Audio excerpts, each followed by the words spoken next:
नाशिक शहरासह जिल्ह्यामध्ये आज पावसाचा येलो अलर्ट हवामान विभागाने दिलेला आहे। काल शहरामध्ये वेगवान वाऱ्यासह मध्यम सरींचा पाऊस झालेला आहे। आज घाट माथ्याच्या परिसरामध्ये वादळी वाऱ्यासह पावसाची शक्यता वर्तवलेली आहे।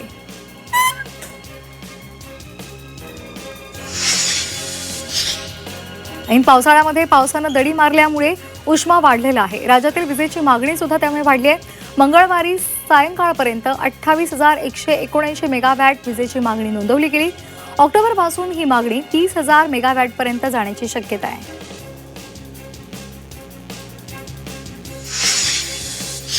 हिंगोली जिल्ह्यामध्ये गेल्या 10 ते 12 दिवसांपासून पावसाने दडी दिल्यामुळे शेतकरी चिंताग्रस्त झालेत। पावसाअभावी आता सोयाबीन, हळद, कापूस यासह खरीप पिकांना दुपारी पडत असलेल्या उन्हाचा फटका बसतोय। वातावरणातील बदलामुळे पिकांची वाढ खुंटण्याची शक्यता निर्माण झाली आहे। उत्पादनात सुद्धा घट होण्याची शक्यता आहे। छत्रपती संभाजीनगरच्या सिल्लोड तालुक्यामध्ये 15 दिवसांपासून पावसाने दडी मारल्यामुळे खरीप पिकं वाढू लागलेली आहेत।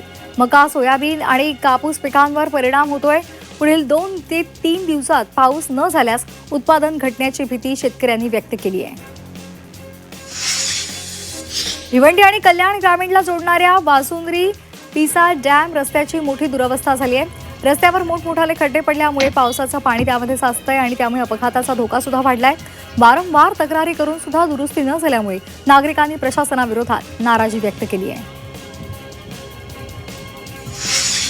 गडचिरोली जिल्ह्यातील भामरागड तालुक्यातील पल्ली नामक गाव मूलभूत विकासापासून वंचित आहे। या ठिकाणी जाण्यासाठी आजही रस्ता नाहीये, त्यामुळे अनेक ठिकाणी रस्ता बांधून द्या अशी मागणी ग्रामस्थ करतायत। शासकीय रुग्णालयातील बालकांच्या कक्षाला लागलेल्या आगीमध्ये 3 बाळांचा मृत्यू झाल्याची घटना या संदर्भातली दखल आता राज्य बालहक्क संरक्षण आयोगाने घेतलेली आहे। या पार्श्वभूमीवर सर्व बालगृहांची संरचनात्मक सुरक्षितता आणि अग्निप्रतिबंधक यंत्रणेचं परीक्षण तातडीनं करून अहवाल सादर करण्याचे आदेश आयोगानं महिला आणि बालविकास विभागाला दिले।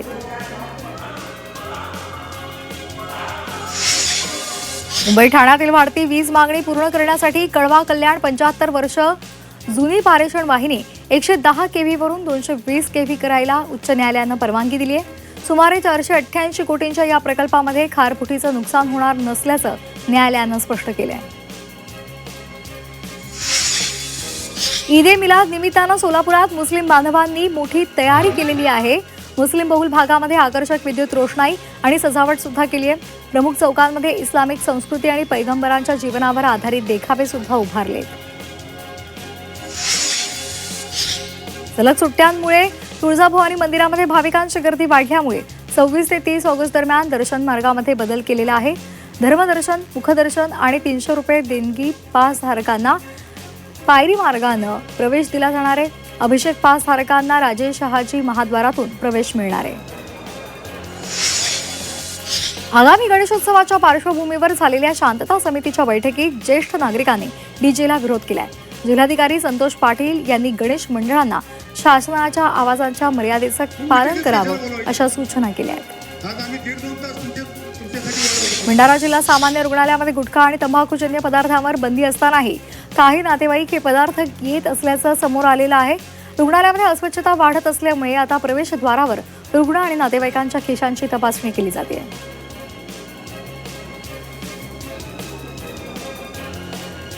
सीईटीची परीक्षा पुढे ढकलण्यात आलेली आहे। बेलिफ कम लिपिक आणि गट क पदाची परीक्षा आणि केंद्रीय शिक्षक पात्रता परीक्षा एकाच दिवशी असल्यानं तिथे सीईटीची परीक्षा पुढे ढकललेली आहे। तर या परीक्षेची सुधारित तारीख लवकरच जाहीर केली जाणार आहे। नवी मुंबईतल्या बेलापूर इथे प्रहरी integrated command and control centre उभारलं जाणार आहे। यामध्ये विविध यंत्रणांच्या 4225 सीसीटीव्हींची चित्रणं एकाच व्यासपीठावर आणण्यात आली आहेत। मुख्यमंत्री देवेंद्र फडणवीस यांच्या हस्ते 22 ऑगस्टला या केंद्राचं उद्घाटन झालंय। नवी मुंबई महानगरपालिकेनं पाणी कपात रद्द करण्याचा निर्णय घेतलाय। मोरबे धरणातील पाणीसाठा 93% पोहोचल्यामुळे महानगरपालिकेनं पाणी कपात रद्द करण्याचा निर्णय घेतलाय। गणेशोत्सव मंडळांना यंदा निवासी दरानं सवलतीमध्ये वीज उपलब्ध होणार आहे। त्यामुळे वीज खर्चाचा भार कमी व्हायला मदत होईल। बेस्ट उपक्रमानं सुरक्षित वीज वापरासाठी सर्व नियमांचं पालन करण्याचं आवाहन केलंय। तात्पुरत्या वीज पुरवठा घेण्यासाठी गणेशोत्सव मंडळांना बेस्टच्या वेबसाईटवर ऑनलाईन अर्ज करावा लागणार आहे. शालेय उपक्रमामध्ये दरमहा 3-4 जयंती पुण्यतिथी अभियान महोत्सव उपक्रम यामध्ये आता गणेशोत्सवाची भर पडली आहे. सार्वजनिक गणेशोत्सव हा राज्य महोत्सव म्हणून साजरा करण्याचा निर्णय घेतल्यानंतर राज्यातील शाळांमध्ये गणेशोत्सवापूर्वी विविध कार्यक्रम आयोजित करण्याचे आदेश राज्य सरकारनं दिलेत.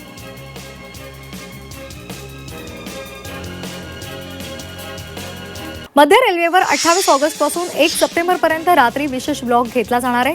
टिटवाळा स्थानकावर 15 डब्यांच्या लोकलसाठी फलाट विस्तारीकरणाच्या कामामुळे टिटवाळा कसारा दरम्यान रात्री लोकल सेवा बंद असणार आहे. काही फेऱ्या त्यामुळे रद्द केलेल्या आहेत. मुंबईकडे येणाऱ्या 2 एक्सप्रेसच्या मार्गामध्ये बदल झालाय. सीएसएमटी मधील फलाटावर ब्लॉकचं काम सध्या सुरू असल्यामुळे मडगाव मुंबई तेजस एक्सप्रेस 4 सप्टेंबरपर्यंत दादरपर्यंत तर मंगळुरू मुंबई एक्सप्रेस ठाण्यापर्यंतच धावणार आहे.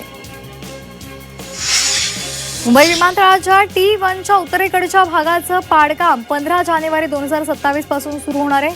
त्यामुळे काही आंतरराष्ट्रीय विमानसेवा नवी मुंबई विमानतळ आणि T2 कडे वळवण्यात येणार आहे.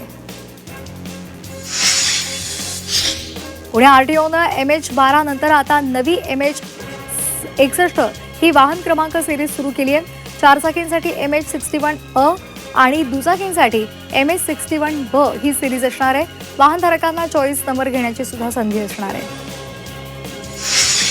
हे मिलाद निमित्तानं पुण्यामध्ये मिरवणूक काढली जाणार आहे आणि त्यासाठी वाहतूक व्यवस्थेमध्ये तात्पुरते बदल केलेले आहेत. मिरवणुकीच्या मार्गावर आणि आजूबाजूच्या 100 मीटर परिसरात वाहन पार्किंगला बंदी आहे. अकोला जिल्ह्यामधील पातूर परिसरामध्ये झाडाच्या फांद्यांना लटकलेली आकर्षक घरटी पाहण्यासाठी नागरिकांमध्ये उत्सुकता पाहायला मिळाली. घरटं तयार करण्यासाठी शिंपी पक्ष्यांची सध्या मोठी लगबग सुरू आहे. अतिशय लहान आकाराचा हा शिंपी पक्षी आपल्या कुशल कामगिरीनं आणि कारागिरीतून हे सुंदर घरटं तयार करतो.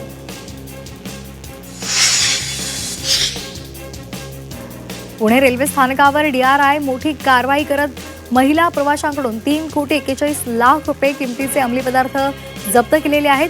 दिल्लीमधील हजरत निजामुद्दीन रेल्वे स्थानकावरून महिला अंमली पदार्थ घेऊन पुण्याकडे येत असल्याचं गुप्त माहितीच्या आधारे DRIला कळलं आणि त्यानंतर त्यांनी सापळा रचत कारवाई केली. रांजणगाव MIDC मध्ये माथाडी मंडळाच्या नावानं वाहन चालकांकडून बनावट पावत्यांद्वारे ऑनलाईन पैसे उकळल्याचा प्रकार समोर आलाय. बनावट पावत्या देऊन चालकांकडून ऑनलाईन पैसे घेतले जात आहेत. या प्रकरणात पोलिसांनी दोघांविरोधात गुन्हा दाखल केलाय.